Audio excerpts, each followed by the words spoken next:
ಮುಖ್ಯಮಂತ್ರಿ ಸಿದ್ದರಾಮಯ್ಯ ಅವರಿಗೆ ಅಧಿಕೃತ ಕಚೇರಿ ಕೃಷ್ಣಾದಲ್ಲಿಂದು ಕರ್ನಾಟಕ ರಾಜ್ಯ ನೀತಿ ಮತ್ತು ಯೋಜನಾ ಆಯೋಗದ ಉಪಾಧ್ಯಕ್ಷ ಬಿಆರ್ ಪಾಟೀಲ್ ವರದಿಯನ್ನು ಸಲ್ಲಿಸಿದ್ದಾರೆ.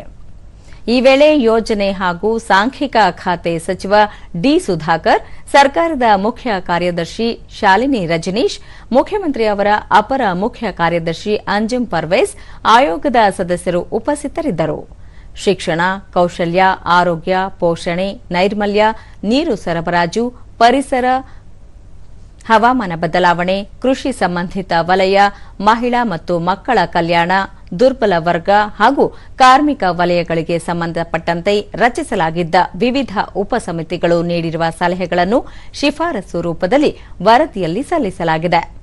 ಶಿಕ್ಷಣ ಹಕ್ಕು ಕಾಯ್ದೆಯಡಿ 4 ವರ್ಷದಿಂದ 18 ವರ್ಷದವರೆಗೂ ಕಡ್ಡಾಯ ಶಿಕ್ಷಣವನ್ನು ಅನುಷ್ಠಾನಗೊಳಿಸಬೇಕು.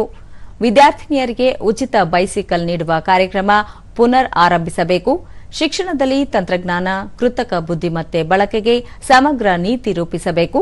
ಶಿಕ್ಷಣದ ಸಮಗ್ರ ಸುಧಾರಣೆಗೆ ಸರ್ಕಾರಿ ಶಾಲಾಭಿವೃದ್ಧಿ ಪ್ರಾಧಿಕಾರ ರಚಿಸಬೇಕು. ಬೋಧಕರ ಹುದ್ದೆಗಳಿಗೆ ತರಾತುರಿಯಲ್ಲಿ ನೇಮಕ ಮಾಡಬಾರದು. ವಿಕಸನಗೊಳ್ಳುತ್ತಿರುವ ತಂತ್ರಜ್ಞಾನ ಹಾಗೂ ಆರ್ಥಿಕತೆಗೆ ಹೊಂದಾಣಿಕೆಯಾಗುವ ಜ್ಞಾನ ಮತ್ತು ಸಾಮರ್ಥ್ಯ ಹಾಗೂ ಸಂವೇದನೆಗಳ ಮೌಲ್ಯಮಾಪನ ನಡೆಸಬೇಕು ಎಂದು ಶಿಫಾರಸು ಮಾಡಲಾಗಿದೆ. ಮಹಿಳೆಯರು ಮತ್ತು ಮಕ್ಕಳ ಪೌಷ್ಟಿಕತೆಯನ್ನು ಹೆಚ್ಚಿಸಲು ಪರಿಣಾಮಕಾರಿ ಯೋಜನೆಗಳ ಅಗತ್ಯವಿದೆ.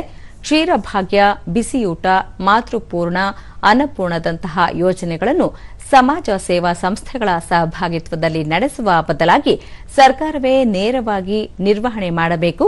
ಕಾರ್ಖಾನೆಗಳಲ್ಲಿ ಪ್ಯಾಕ್ ಮಾಡಿದ ಆಹಾರದ ಬದಲಾಗಿ ಸ್ಥಳೀಯವಾಗಿಯೇ ಬಿಸಿಯೂಟ ತಯಾರಿಸಬೇಕು. ಹಿರಿಯ ನಾಗರಿಕರಿಗೆ ಬಿಸಿಯೂಟ ನೀಡುವ ಯೋಜನೆ ಜಾರಿಯಾಗಬೇಕು. ಆರೋಗ್ಯ ಸೇವೆಯನ್ನು ಖಾಸಗೀಕರಣಗೊಳ್ಳಲು ಅವಕಾಶ ನೀಡಬಾರದು. ಬಜೆಟ್ನಲ್ಲಿ ಅನುದಾನವನ್ನು ಶೇಕಡಾ 4.5ಕ್ಕೆ ಹೆಚ್ಚಿಸಬೇಕು ಎಂದು ಶಿಫಾರಸು ಮಾಡಲಾಗಿದೆ. ಜಿಲ್ಲಾ ಉಸ್ತುವಾರಿ ಸಚಿವರ ಪದ್ಧತಿಯನ್ನು ಕೈಬಿಟ್ಟು ಪಂಚಾಯಿತಿ ವ್ಯವಸ್ಥೆಯನ್ನು ಬಲವರ್ಧನೆ ಮಾಡಬೇಕು. 1 ಗ್ರಾಮ 1 ಕುಟುಂಬಕ್ಕೆ 1 ಸರ್ಕಾರಿ ಹುದ್ದೆ ವಿಷಯದ ಕುರಿತು ಚರ್ಚೆ ನಡೆಯಬೇಕು ಎಂದು ಸಲಹೆ ನೀಡಲಾಗಿದೆ. ಅಂತರ್ಜಲ ಸಂರಕ್ಷಣೆ, ಹವಾಮಾನ ಬದಲಾವಣೆ, ಕೆರೆಗಳ ಮೇಲ್ವಿಚಾರಣೆ, ಗಾಳಿ ಗುಣಮಟ್ಟ ಸುಧಾರಣೆ, ಗಣಿಗಾರಿಕೆಯ ಮಾಲಿನ್ಯ ನಿಯಂತ್ರಣ, ಸುಸ್ಥಿರ ಹಾಗೂ ಆರೋಗ್ಯಪೂರ್ಣ ಕೃಷಿ, ಭೂ ಸುಧಾರಣೆ, ಇಲಾಖೆಗಳ ನಡುವಿನ ಸಮನ್ವಯತೆ ಒಳಗೊಂಡಂತೆ ಹಲವಾರು ಸಲಹೆಗಳನ್ನು ವರದಿಯಲ್ಲಿ ನೀಡಲಾಗಿದೆ.